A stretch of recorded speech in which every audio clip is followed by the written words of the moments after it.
Bonjour à tous. Bonjour, bienvenue dans ce webinaire dédié à la sécurité des environnements d'intelligence artificielle. J'espère que vous allez bien. Moi, c'est Waïd Bendaoud. Je suis ingénieur sécurité sur le secteur public. Et Jean-Bernard Fontenette, je m'occupe des comptes stratégiques chez Checkpoint. Et aujourd'hui, on va parler de comment Checkpoint peut vous accompagner pour ce challenge qui est l'IA et comment cette nouvelle surface d'attaque permet justement d'ouvrir des voies possibles de remédiation. Alors, Waïd, est-ce que tu peux nous dire quelle est la place de la sécurité IA chez Checkpoint aujourd'hui? Elle est centrale, elle est centrale. Globalement, Checkpoint, tel qu'on le connaît depuis les années 90, c'est un leader de la sécurité. Auparavant, on était plus situé au niveau du réseau, avec du firewall. Et au fur et à mesure qu'on avance dans le temps, il faut se réinventer, il faut pouvoir contrer les menaces qui arrivent. Donc on est arrivé avec la première brique qu'on connaît, qui est la partie firewall sur l'hybrid mesh. Dans un second temps, a émergé tout ce qui va être workspace, euh, utilisation des utilisateurs sur leur poste de travail, avec le Covid, le fait de travailler à distance, donc tout ce qui va permettre de sécuriser l'accès et l'utilisation des applicatifs côté utilisateur. Et le troisième pilier qui s'est accéléré, qui est arrivé très récemment aussi, qui est l'exposure management, qui permet d'avoir une vision sur les vulnérabilités et les menaces externes et aussi internes.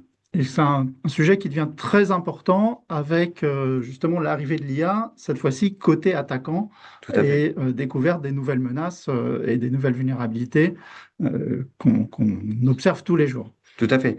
Et justement, t'ouvres la voie sur le quatrième pilier, qui est récent, qui est l'AI Security. Globalement, l'AI Security, bah, justement, c'est le sujet de ce webinaire, qui se décline en quatre produits. Donc, ça va être la sécurisation de l'usage côté utilisateur de l'IA, comment sécuriser l'agent on-premise ou bien en SaaS, hein, que vous allez déployer, que ce soit un chatbot ou un agent avec des droits assez spécifiques. Et le troisième, qui est très important et dans lequel on voit énormément l'émergence, sur lequel on voit très peu d'acteurs le faire, qui est le red teaming. Globalement, savoir les failles au niveau d'un modèle spécifique. Et l'AI Factory Security, globalement, c'est comment on va vous aider à construire, à builder un LLM qui respecte l'ensemble de ses prérogatives en termes de durcissement. Et en Alors, dessous, on a la colonne vertébrale qui fait vraiment enfin, qui est la référence de côté Checkpoint, qui est le Threat Cloud, qui permet justement de faire le lien entre l'ensemble de ces produits. effectivement, on en reparlera un petit peu à la fin. Comment, concrètement, une attaque sur ces nouveaux environnements de GenAI, comment ça se passe? Ça se passe de manière assez classique. On va avoir une personne mal intentionnée. Bah, dans le premier cas, c'est l'attaque la plus connue. Ça s'appelle le prompt injection. Concrètement, on va essayer de détourner le LLM en lui donnant une instruction. Par exemple, ignore le prompt system. De base, l'ensemble des LLM ont ce qu'on appelle des prompt systems qui vont le servir un peu à le guider dans les guidelines. Par exemple, ne pas donner de recettes de bombes, par exemple. Là, globalement, le prompt injection veut faire en sorte de détourner pour récupérer des informations ou faire dire des choses qui peuvent nuire à l'image d'une entreprise. Le deuxième, ça va être via le RAG. En fait, globalement, le RAG, ça va être la mémoire persistante que le LLM aura besoin. Par exemple, dans le cas de l'exemple qu'on va vous donner juste après, qui va être une application RH interne, ça va être la liste des salaires, euh, la liste des RTT et autres. Globalement, on veut que chaque information soit cloisonnée par rapport à un utilisateur en particulier. Le troisième, qui est selon moi le plus difficile à cadrer, ça va être lorsqu'on va avoir un agent autonome qui aura des droits en utilisant des MCP ou des API vers des outils internes. Là, le point de rupture, c'est qu'on est sur un agent autonome qui évolue et qui a des droits en continu. On n'est plus sur du list privilege. Là, globalement, on est sur une interaction perpétuelle de ces actions-là. On a pu voir, par exemple, des agents IA qui supprimaient des bases de données. Là, le but, c'est d'avoir une cartographie, savoir exactement quels sont les droits qui sont effectués au niveau de l'agent et permettre de limiter ces risques-là. Donc c'est à la fois fascinant et inquiétant. Tout à fait. Et justement, pour revenir à ces trois types de menaces qu'on a pu voir juste avant, ça rejoint aussi le niveau d'évolution et de risque qu'on va avoir. On était sur un simple chatbot dans lequel le seul problème qu'on avait, c'est le problème d'image. Il n'avait pas forcément accès à des informations très confidentielles. Là, au fur et à mesure qu'on augmente, on a besoin que son LLM soit dopé, puisse être pertinent avec des contextes métiers. On voit par exemple des clients qui déploient des LLM internes basés par exemple sur des modèles Mistral, dans lesquels ils vont alimenter avec des process propres à leur métier. Le but avec le chatbot, avec le RAG, c'est d'être pertinent par rapport aux réponses qu'on va donner, par rapport à un contexte particulier. Et là, avec les menaces, bon, on peut essayer de détourner cela. Tout comme avec Copilot, qui maintenant est inclus sur les licences 3, le but est de pouvoir cloisonner et de faire en sorte de suivre le shift de risque qu'on va avoir. Là, exactement, on va suivre exactement le niveau de maturité que le client pourrait avoir au fur et à mesure qu'il va évoluer sur l'IA. Et le Graal suprême, c'est d'avoir un agent totalement autonome qui peut euh, effectuer des tâches, faire de la remédiation et pouvoir lui-même créer ses propres workflows, qui est à la toute fin. Alors, on en est un petit peu. On peut faire un parallèle avec l'évolution de l'automobile. Aujourd'hui, l'IA se développe de façon très rapide et on n'a pas forcément pensé à la sécurité au départ. Rappelez-vous, pendant très longtemps, la ceinture de sécurité n'était pas obligatoire. Ensuite, elle était obligatoire à l'avant seulement et c'est que depuis 1990 qu'elle est obligatoire à l'avant, à l'arrière. Donc, la sécurité, elle arrive toujours en retard après le développement des nouvelles technologies. Ce que propose Checkpoint, c'est de construire un plan de défense dédié à l'intelligence artificielle qui va, qui va sécuriser trois piliers. L'usage que font les employés de l'intelligence artificielle.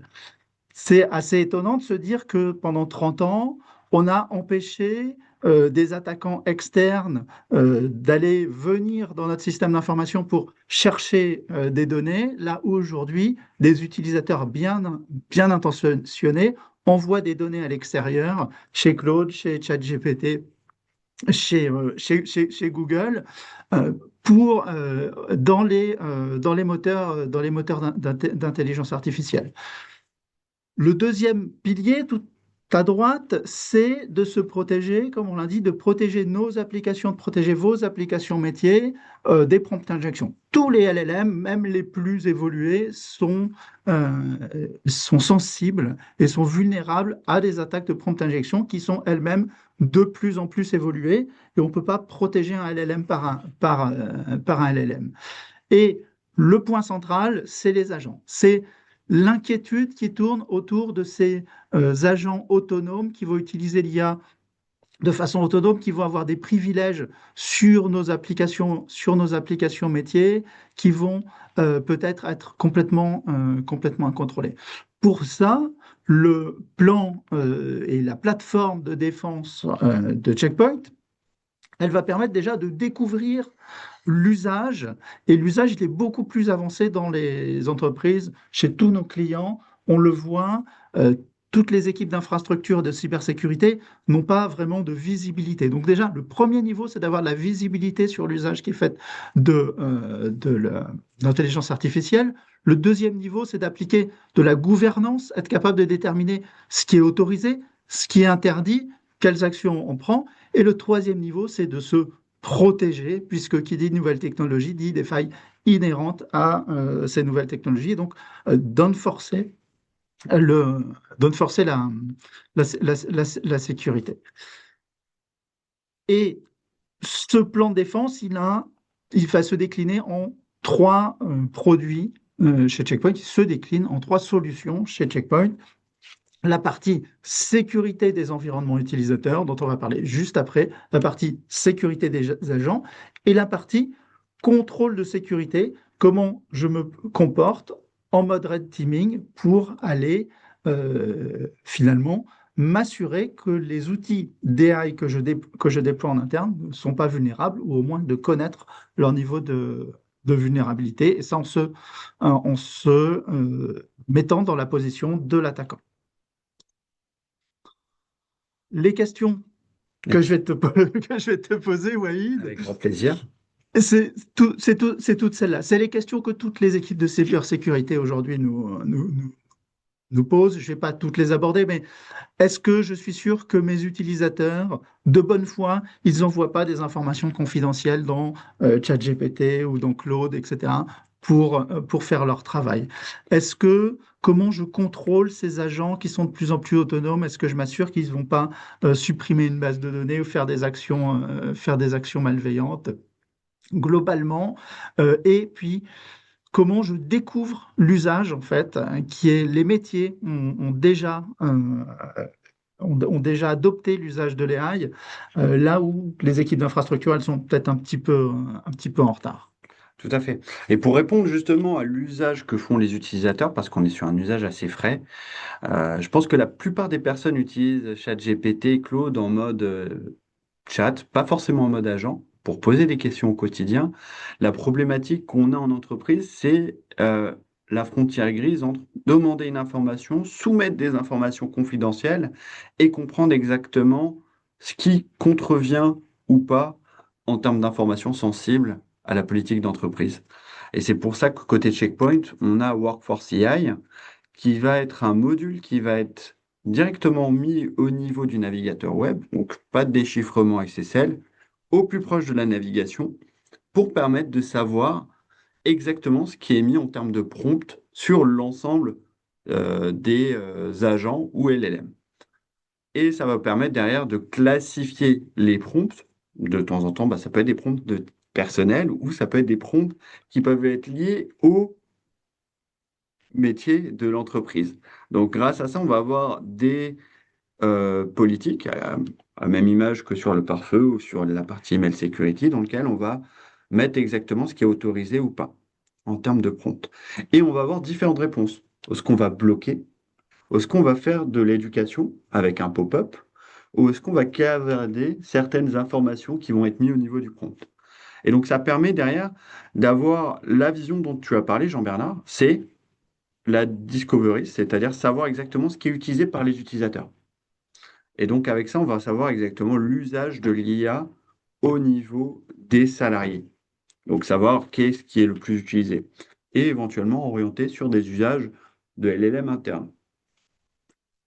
Alors, oui, il y a une fonctionnalité qui me plaît bien, c'est la réécriture. C'est-à-dire que je ne veux pas forcément empêcher les utilisateurs d'utiliser les outils d'IA, mais je veux m'assurer qu'ils n'envoient pas des informations confidentielles à l'extérieur. Hmm. Bah, tout à fait, bah, avec Workforce AI, on va être en mesure en fait d'analyser le prompt, de connaître aussi l'intention du prompt et derrière de caviarder et de bloquer certains champs du prompt. Pas l'entièreté, seulement certains endroits du prompt qu'on veut ne pas autoriser. En l'occurrence, sur ce screenshot-là, il s'agit d'une clé API, ce qui est dommageable de pouvoir le diffuser sur, sur un Voilà. modèle public. Et globalement, ce qu'on va faire, c'est intercepter le prompt, caviarder cette information et aussi donner un pop-up à l'utilisateur en lui disant fais attention, ce que tu copies-colles, ça peut te servir dans ton travail, mais pas de clé API, pas de secret en clair en général. Et Et la bonne nouvelle, c'est que c'est pas de la science-fiction. C'est quelque chose, ça existe, c'est disponible aujourd'hui. sur le portail Infinity, globalement, c'est le portail qui va consolider l'ensemble des solutions de Checkpoint. Juste avant, on a parlé des quatre piliers côté Checkpoint. En l'occurrence, ici, on va se focus sur Workforce CI. Et dessus, on va avoir en un clin d'œil l'usage des LLM ou des IA, des agents, peu importe, des utilisateurs. Et derrière, on va par exemple, hop, avoir, en allant sur Claude, connaître la liste de l'ensemble des utilisateurs qui l'utilisent, si on descend. Et derrière, sur l'une des actions qui a pu être détectée, on va voir que l'utilisateur en question s'appelle Alexandre Conti à essayer d'utiliser le LLM dans un use case de debugging. Et comme on a des droits qui sont assez forts au niveau de l'administration du tenant, on peut bloquer certains accès à l'information. Là, en l'occurrence, on ne peut pas voir le prompt qui a été injecté, mais on a cette visibilité-là. Et on peut être assez fin au niveau des instructions de blocage avec des regex ou carrément en utilisant l'IA pour permettre de détecter quel est le contexte du prompt qui a été injecté. Là, par exemple, au niveau de Claude, pour la majorité des cas, il s'agit de documentation et de debugging. Donc, globalement, les use cases qui peuvent être border, parce que dans le cas de debugging, on peut copier-coller des adresses IP. Et du Donc, code qui contient, ben, comme on l'a vu, des clés API, et voilà, sans vouloir être malveillant, mhm. en fait. Ce qui est intéressant, là, ce que je vois, là, c'est que on est capable aussi de détecter si l'utilisateur il utilise son compte personnel sur ChatGPT, par exemple, ou s'il utilise le compte d'entreprise. Alors, ChatGPT, Claude, Exactement. Copilot, etc. Et quel est le niveau de criticité en termes de cybersécurité des actions qu'il fait avec l'IA. Et exactement, ça rejoint ce que tu disais, la partie discovery qui est importante pour permettre d'avoir la visibilité sur ce qui est fait au niveau d'un SI. Là, globalement, on va voir sur l'ensemble du parc quels sont les LLM utilisés, que ce soit du perso ou du pro, et rentrer dans le détail, étant donné qu'ils utilisent un post-corporate, savoir exactement s'il y a des données propres à l'entreprise qui sont diffusées dessus. Et derrière, on peut déterminer une tendance, connaître exactement le taux d'adoption de l'IA au niveau des salariés et derrière permettre d'enclencher des politiques permettant d'orienter les utilisateurs sur un outil interne ou pas. Nous, on a énormément de clients dans le secteur public qui font de l'adoption de copilotes ou de LLM interne. Et grâce à ça, au niveau hop, dans la partie management, manage interaction, pouvoir forcer l'accès ou pas à un LLM. Certains outils, bloquer certains outils, autoriser certains outils, ou simplement mettre des warnings aussi. Simplement de Exactement. dire attention, tu n'utilises pas l'outil corporate, il faudrait plutôt que tu passes sous l'outil. Exactement. On peut le faire ici de la même manière, comme je l'ai dit au niveau des firewalls, on peut bloquer simplement ou bien mettre un pop-up. Et ici, on peut aller dans le détail au niveau des politiques, savoir exactement quelle est la plateforme qui va être utilisée. Est-ce qu'on va utiliser Gemini? Est-ce qu'on va autoriser certains types de data liés à l'adresse email, bloquer, ou bien modifier, caviarder. Donc, on n'est pas simplement sur du blocage bête et méchant. On va un peu plus en détail. Et derrière, au niveau des agents, on peut être en mesure de bloquer l'usage de certaines actions au niveau des agents MCP. Comme vous le savez, le MCP, c'est un standard qui a été enclenché par Anthropic, qui est révolutionnaire sur l'utilisation d'applications tiers par un agent. Et globalement, lorsqu'on donne les pleins accès, on peut faire énormément de choses qui peuvent être dommageables. Par exemple, ici, c'est pas exhaustif, mais on peut par exemple supprimer des bases de données. Par exemple, on peut enclencher ça sur un MCP Supabase, supprimer, modifier les schémas SQL et avoir un impact sur la production. Là, on va être en mesure d'enforcer cela.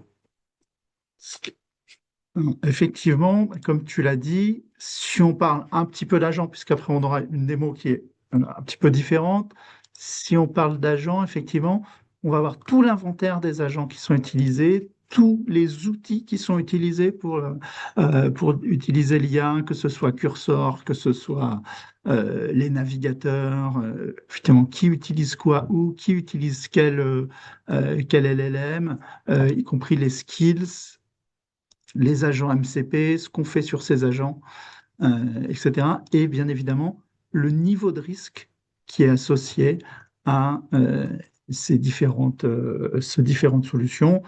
Euh, Par exemple, on sait très bien, par exemple, que N8N utilise DeepSeek et beaucoup d'entreprises considèrent que DeepSeek n'est pas forcément un modèle LLM qu'on souhaite utiliser Exactement. en entreprise. Je propose qu'on repasse sur la présentation. Alors, je vais dévoiler un petit peu le deuxième sujet, c'est effectivement la sécurité des agents.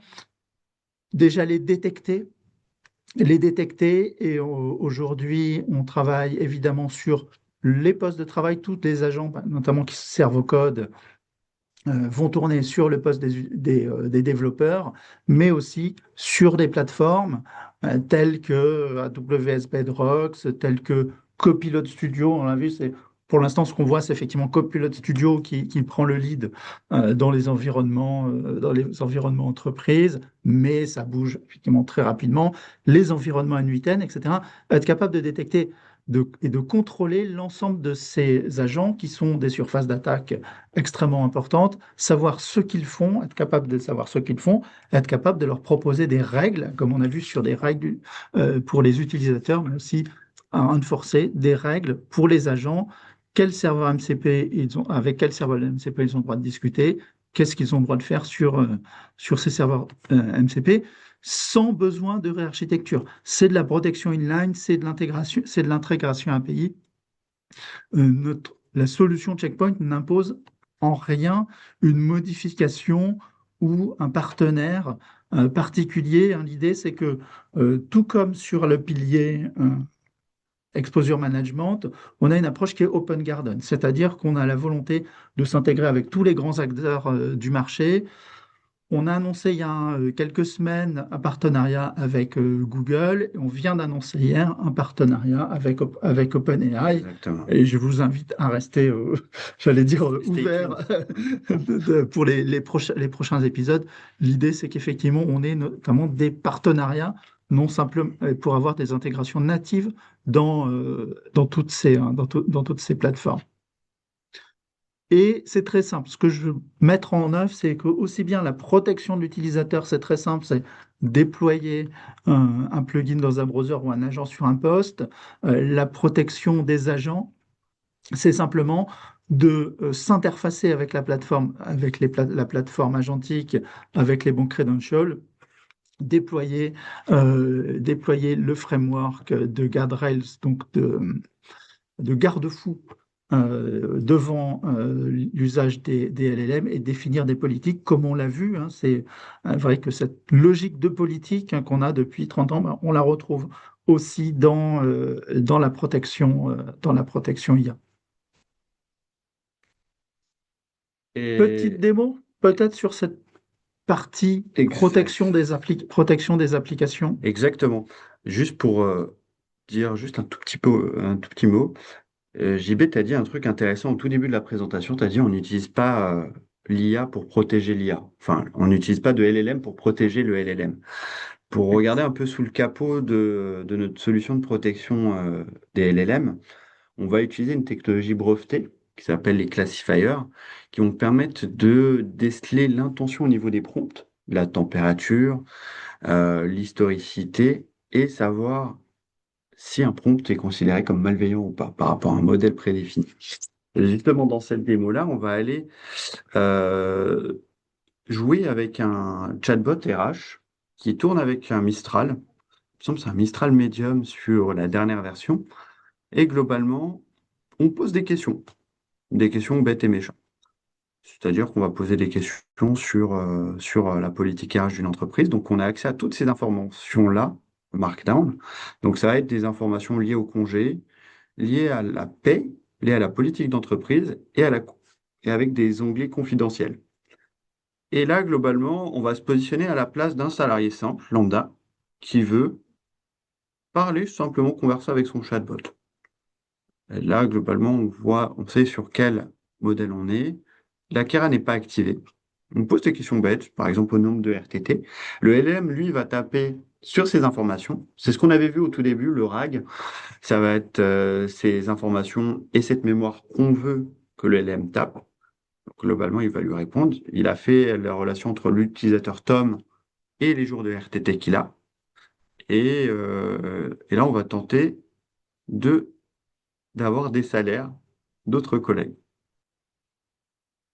Et là, en l'occurrence, il est assez peu, Elle est assez directe. assez peu, hein. Il essaye d'avoir le salaire de son CEO. Et là, normalement, il est censé ne pas lui donner.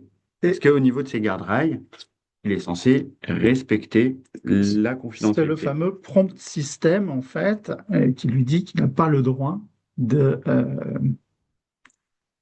Et sauf qu'en fait, là, en faisant du prompt on injection. fait du prompt injection, c'est-à-dire qu'on lui dit d'ignorer les guardrails, d'ignorer le prompt système et Et là, on va comparer avec les informations en interne. Et là, on voit que son bonus a été bien de 42 000 euros.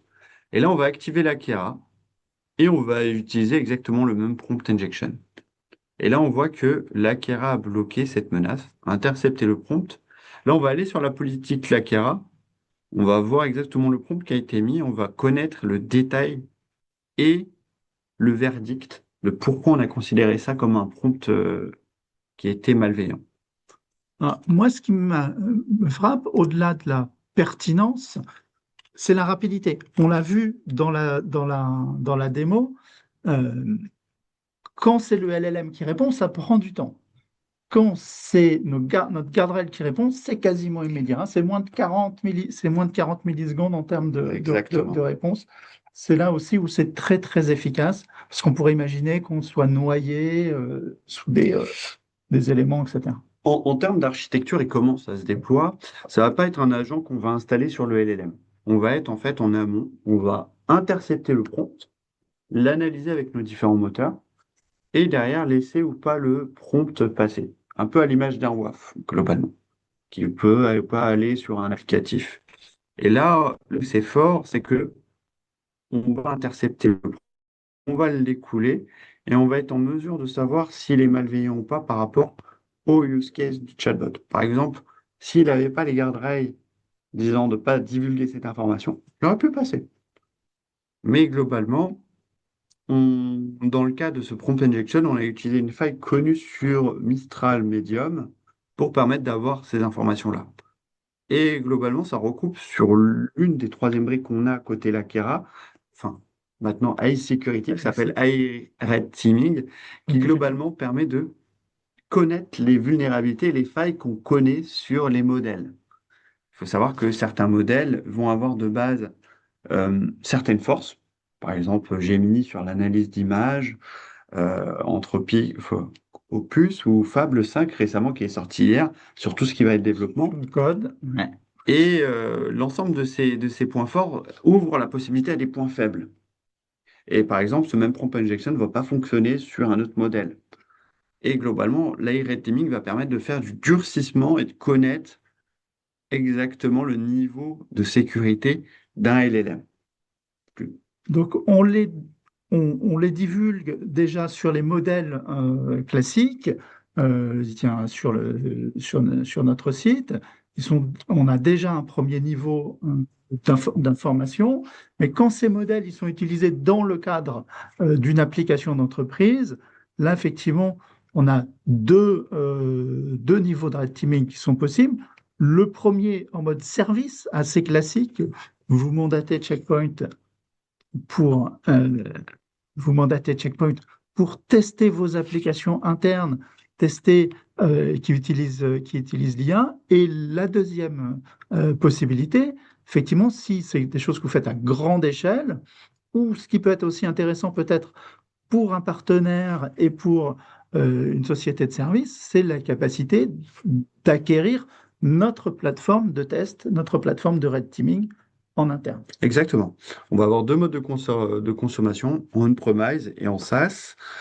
On est conscient dans l'environnement actuel dans lequel on parle beaucoup de souveraineté, le fait d'avoir des modèles propres en interne avec des accès à des RAG internes avec des informations confidentielles, le fait d'avoir une solution on-premise est un vrai différenciant côté Checkpoint. Et globalement, ce qu'on donne, c'est un conteneur auquel on va se positionner en amont de votre LLM pour permettre de protéger vos assets. Euh, Globalement, on le fait pour les LLM de la même manière qu'on peut le faire en SaaS, par rapport à vos assets de SaaS. Pour un POC, c'est très facile. Alors, c'est très facile toutes les solutions, elles sont très faciles à tester en POC. En mode SaaS, évidemment, l'installer on-prem, ça demande un petit peu plus d'architecture et de temps. Exactement.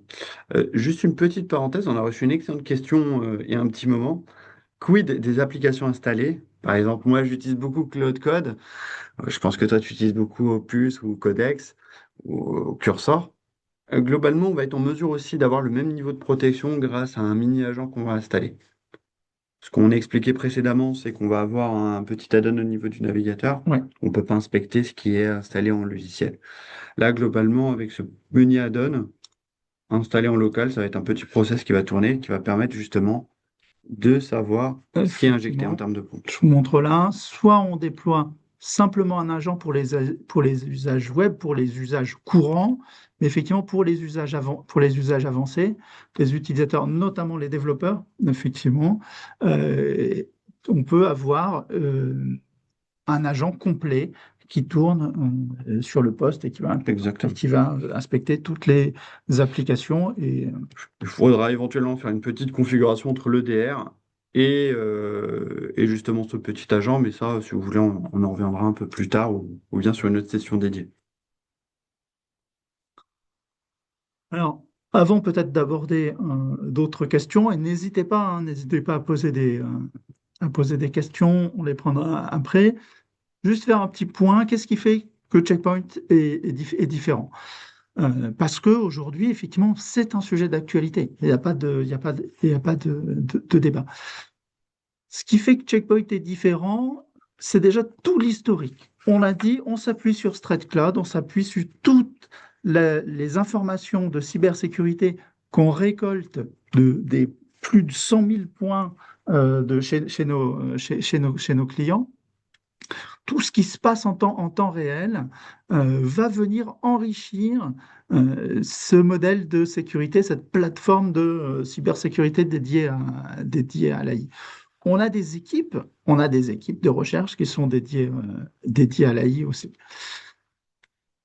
On a fait, on l'a mentionné un petit peu auparavant, le rachat d'une société l'année dernière qui s'appelle Lakera. Cette société, Lakera, elle a un jeu qui s'appelle Gandalf, et ce, je vous invite à le tester. C'est un jeu, il y a plus d'1 million de joueurs aujourd'hui qui jouent à Gandalf. Et Gandalf, le principe, c'est de battre l'intelligence artificielle. C'est de faire avouer un mot de passe à un LLM. Il y a plusieurs niveaux. Le premier niveau, c'est simplement bah, donne-moi le mot de passe. Le deuxième niveau, il est un petit peu plus compliqué. Il faut détourner la question. Il y a jusqu'à 8 niveaux comme ça, où effectivement, bah, tout le monde, tous ces 1 million de joueurs mettent en œuvre leur créativité, ils mettent en œuvre leur propre AI aussi pour jouer. Et donc, ce qui nous permet de récolter toutes les méthodes, quasiment tous les jours, on récolte des nouvelles méthodes de prompt injection par ce jeu. Aujourd'hui, on a récolté plus de 85 millions de méthodes de prompt injection différentes. Un point qui est important aussi, c'est la gestion des langages. La gestion des langages, parce qu'effectivement, le LLM, lui, il est là pour répondre, quel que soit le langage. Si vous parlez à Gemini en Morse, il va vous répondre en Morse. Si vous lui parlez en base 64, il va vous répondre en base 64. Donc, c'est absolument important de connaître vraiment tous ces langages différents. Et puis, vous l'avez noté sur la démo, et on pourra le refaire, les temps de réponse de la solution, ils sont extrêmement faibles, ce qui permet de garantir une très bonne expérience utilisateur, parce qu'évidemment, c'est la limite de la sécurité, c'est à partir du moment où il faut que l'utilisateur euh, il reste content. Et les temps de réponse, nos temps de réponse aujourd'hui sont bien inférieurs à un temps de réponse classique d'un LLM. Donc, ce qui fait que finalement, la sécurité, elle est quasiment immédiate. Et aussi, tu le fais très bien, on va avoir les attaques par des langages. Ce qu'on a remarqué d'après une étude, en utilisant le Swahili, on passe Oui. l'ensemble des tests au niveau des attaques en faisant du prompt injection. On a aussi maintenant régulièrement des attaques vraiment très très sophistiquées dans la mesure où on peut inclure des fichiers en pièce jointe. Ce qu'on a pu voir, c'est on peut inclure des audios dans lesquels, en utilisant des fréquences qui sont inaudibles pour l'humain, mais audibles pour le LLM, lui faire passer justement des prompts permettant justement de détourner cette dernière. Effectivement, l'audio, les images, voilà, les moteurs. Exactement. Et pour revenir sur Gandalf, si vous arrivez à passer le niveau 7, euh, vous êtes très fort. On vous offre un Euh, t-shirt. Jean-Bernard vous offrira un t-shirt en l'occurrence, mais vraiment n'hésitez pas à regarder Gandalf. C'est vraiment enfin, l'exposition de notre force et notre capacité à répondre aux différents prompts et voir aussi de quelle manière vous pouvez le Et détourner. c'est un très bon outil aussi simplement d'éducation pour les entreprises, pour les partenaires, pour nos partenaires, pour tout le monde en fait, sur la vulnérabilité de ces LLM qu'on utilise tous les jours. Alors, est-ce qu'on a des questions? N'hésitez pas à poser des questions. N'hésitez pas à poser des questions puisqu'on arrive à la fin euh, de la présentation. Euh,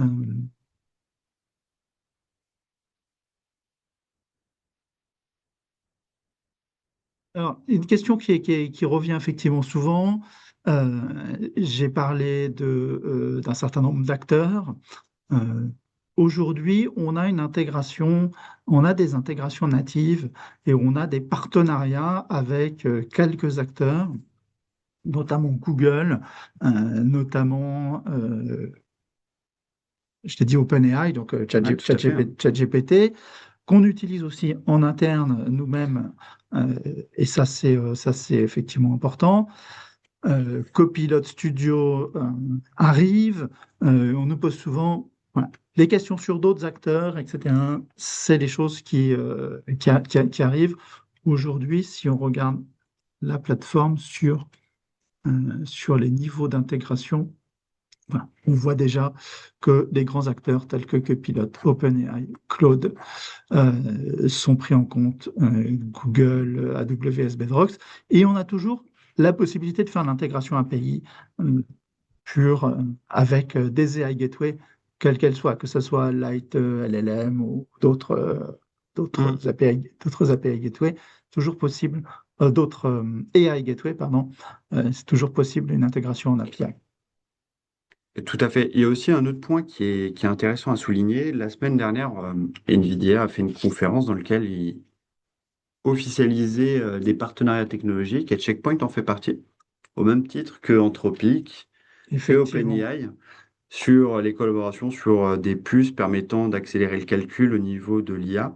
Donc nous, on a pu l'inclure au niveau de l'ensemble de nos produits côté Checkpoint, que ce soit au niveau de cartes de déchiffrement SSL. Donc nous, historiquement, côté Checkpoint, on utilise l'IA depuis plus de 30 ans sur nos moteurs de firewall.